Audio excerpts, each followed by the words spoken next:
مفادات کو دیکھ کے مزاج بدلنے والے، مفادات کو دیکھ کے جناب اپنے بیان بدلنے والے، کبھی وہ اچھے علماء نہیں ہو سکتے، کیونکہ میرے نبی رحمت نے دو کیٹیگریاں فرمائی، فرمایا خیار الخلق خیار العلماء و شرار الخلق شرار العلماء، او کما قال النبی صلی اللہ علیہ وسلم، رسول اللہ نے ارشاد فرمایا اللہ کی مخلوق میں سب سے بہتر بھی علماء ہے اور اللہ کی مخلوق میں سب سے بدتر بھی علماء ہے۔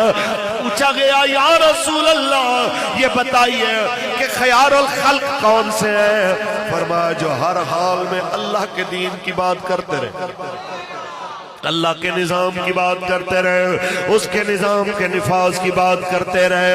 وہ خیار الخلق ہے۔ اللہ کی جناب اعلیٰ مخلوق جو آسمان کے نیچے بستی ہے، اس میں سب سے بہتر وہ علماء ہے جو اللہ کے احکام کی خاطر جناب اعلیٰ جد و جہد کرتے رہے، اور شرار الخلق شرار العلماء وہ کون ہے جو حالات کو بدلتے دیکھ کے اپنے ماحول کو بدلتے جائیں۔ اس لیے میرے بھائیوں